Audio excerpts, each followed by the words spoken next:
Sa serye ng One Piece, makikita ang patuloy na pakikipagsapalaran ni Luffy at ng kanyang mga kasama sa kanilang paglalakbay sa Grand Line. Ang cover page na ito ay tila nagpapakita ng isang eksena kung saan si Yamato, isang karakter sa serye, ay nasa isang makulay na tagpo na may simbolismo ng rebelyon at labanan. Habang naglalakad ang grupo sa loob ng isang malawak na kastilyo, binanggit nila ang kanilang paghahanap para sa isang susi na tila may kinalaman sa pagpapalaya kay Loki. Isa sa mga tauhan ang nagsabi na ang mga gwardya ay walang ideya kung nasaan ang susi at tanging si Jarly-sama o iba pang matatandang pinuno lamang ang maaaring may impormasyon tungkol dito. Pinag-usapan din na ang pagpapalaya kay Loki ay isang seryosong krimen. Habang nag-iimbestiga ang grupo, napansin ni Zoro na tila hindi siya nagmamadali sa kanilang misyon na ikinagulat ng iba. May sumigaw ng "Tingnan niyo ito" na nagpapahiwatig ng isang bagong tuklas sa loob ng kastilyo. Habang naglalakbay ang grupo sa loob ng kastilyo, natuklasan nila ang isang malaking bilog na may mahiwagang simbolo sa sahig. Ayon sa isa sa mga tauhan, ito ay mukhang isang magic circle na ginagamit sa isang ritual para mag-summon ng mga demonyo mula sa ibang bansa. Ang iba ay nabahala at natakot sa posibleng epekto nito. Nagtaka rin sila kung bakit mayroon ganitong simbolo sa loob ng trono ng kastilyo. Nagsimula silang magtanong kung maaaring multo o espiritu ng mga yumao ang kasangkot. Maya-maya, biglang may tumawag ng pangalan ni Straw Hat Luffy na ikinagulat ng grupo.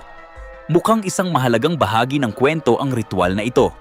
Sa gitna ng isang lumang kastilyo na nababalot ng misteryo, biglang nayanig ang paligid. "Teka, baka may demonyo rito, kailangan nating tumakas!" Sigaw ng isang babae habang patakbong hinila ang kasama. Sa kabilang banda, isang mahiwagang boses ang narinig mula sa loob ng kastilyo. "Lagi kong hinangad na makilala kayo," sabi ng boses na parang bumalot sa buong paligid. "Huwag kang mawawala sa kamay ko," sigaw ng isa habang nagkakagulo ang lahat. Nagliparan ang mga bato at nagbagsakan ang mga dingding. "Ha! Ano to?" Habang nagtatakbuhan, dama ang takot sa kanilang mga mata.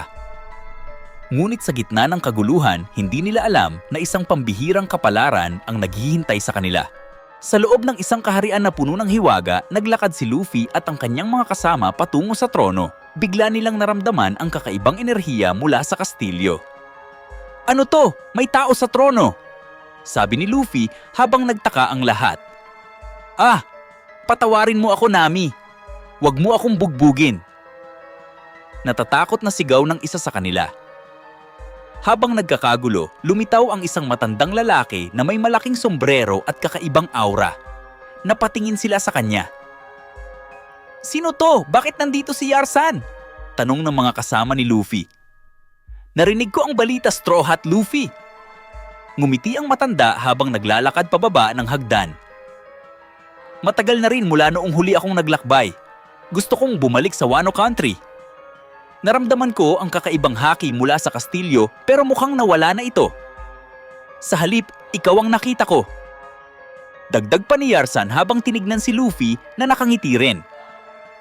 Nagkaroon ng tensyon sa hangin pero dama rin ang kaguluhan ng bagong paglalakbay na naghihintay sa kanilang lahat. Habang naglalakad sila sa Elbaf, biglang napansin ni Luffy ang isang kakaibang lalaki na tinawag nilang Yarsan. "Ah, siya pala ang asawa niya?" gulat na sabi ni Luffy. "Oo, siya ang ama ng Big Little Guy," sagot ng isa sa kanila habang tumatawa. "Mukhang napunta ka rin sa paaralan, hindi ba?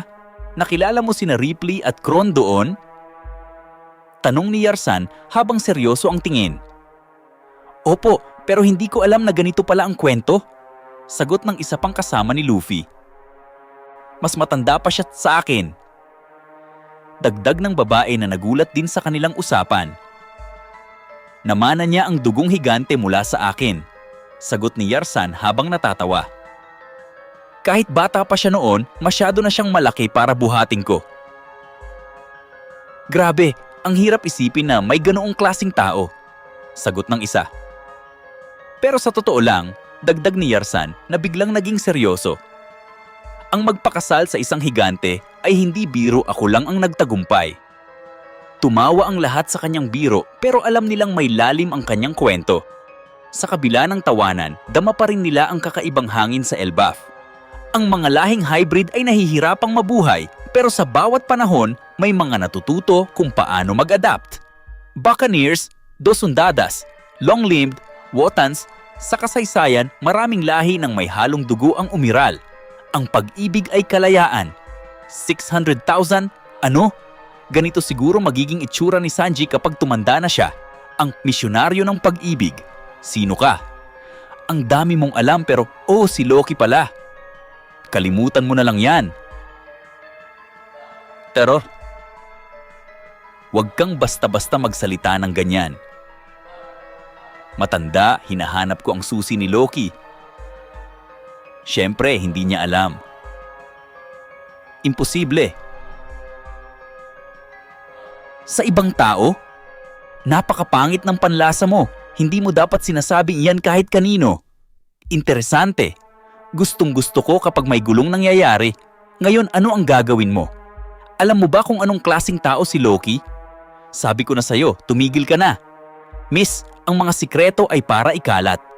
Kapag dumating na ang pinakamasama, noong nakaraan, minsan may isang lalaki na tinawag na Red Hair Shanks na nahuli siya at muling ikinulong. Bubugbugin ko siya, pero hanggang noon wala pang kahit sino ang nakapagpigil sa kanya. Binabalaan niya tayo, makinig kayong dalawa. Hey, aksaya lang ng oras. Ang dami namang sinasabi ng matandang to. Sige, hanapin na lang natin ang susi. Anong klaseng kapangyarihan kaya ang meron si Loki? Kung sakaling may mangyari, gaano kalaki ang magiging pinsala? Huy, sandali lang. Hindi ko naman sinabi yon. Natatakot ka ba o ano? Nakakasawa na ang mga babala mo. Ano? Patawad Yarshi, sila kasi. Hoy Road! Kung gusto mong pigilan ako, lumaban ka sa akin. Ha? Ang trono na yan. Tulak? Sabi ko sa'yo, intindihin mo ang mga panganib, Roger. Gago ka talaga. Isang beses, habang nagpapagamot si Kapitan Roger. Tama. Ibig sabihin may isa pang kasama bukod kay Rayleigh. Maliban kay Roger, may dalawa pang sobrang malalakas na pirata. Matagal ng panahon iyon, bahagi siya ng tripulante ng hari ng mga pirata. Roger at ang lalaking ito ay nagpapagaling sa isang ospital sa malayong bahagi ng kabundukan. Haha. At may dagdag pa, ang iniwan lang ng lalaking ito ay isang ganap na winasak na bundok. Sinasabing ni isang puno ay hindi man lang natira. Mag-isa? At gamit lang ang dalawang palakol? Nota, ang salitang Fanritao Chikabri Uchi sa Hapon ay partikular na tumutukoy sa pagpatay ng isang tao sa mga piratang naghahanap ng paghihiganti. Pero sa kabila nito, lumakad siyang mag-isa at gamit lang ang dalawang palakol, pinatay niya ang daan-daang pirata. Ngunit sa kasamaang palad, napalibutan ng mga kaaway na pirata ang ospital. Ano? Bakit niya pinutol ang lahat? Nota, ang pariralang Bing Tingko, narabi sa Hapon, ay nagpapahiwatig ng pagkakapantay sa paghahambing. Ang lalaking ito ay tinawag na kaliwang kamay ng hari ng mga pirata. Kukunin mo ba ang susi na ito? Ang pagpagpapalaya kay Loki. Ibig sabihin, kahit mga kontrabida ay hindi na naisin ito. Kayamanan? Wah! Yarshi, paano mo nalaman ang lugar na ito? Isang silid ng kayamanan. Isang lihim na silid. Hahaha. Totoo ba? Ang alamat na figurang tumayong kapantay ni na Roger at Rayleigh. Matagal nang naninirahan ang lalaking ito sa Elbaf ng mahigit taon. Sinabi ko na nga ba, naririto siya. Ano? Subukan mong nakawin ito sa akin. Ang kaliwang kamay ng hari ng mga pirata. Huwag mo akong kamuhian. Abandonadong kastilyo ito, natural na magiging target ng mga magnanakaw. Ang paggalugad ang libangan ko. Kya! Yarsan, ang galing mo. Sinungaling ka. Gahahaha. Talagang naging silid ng kayamanan ito dati. Pero ngayon, wala nang natira. Isang silid ng mga baul ng kayamanan, Scupper Gaban. Nagpakita, One Piece. Wakas ng Kabanata 1139. Magpapahinga tayo sa susunod na linggo. Sige. Isang bagay na kahit mga magnanakaw ay ayaw. Ah, ang susi. Pero tingnan mo roon,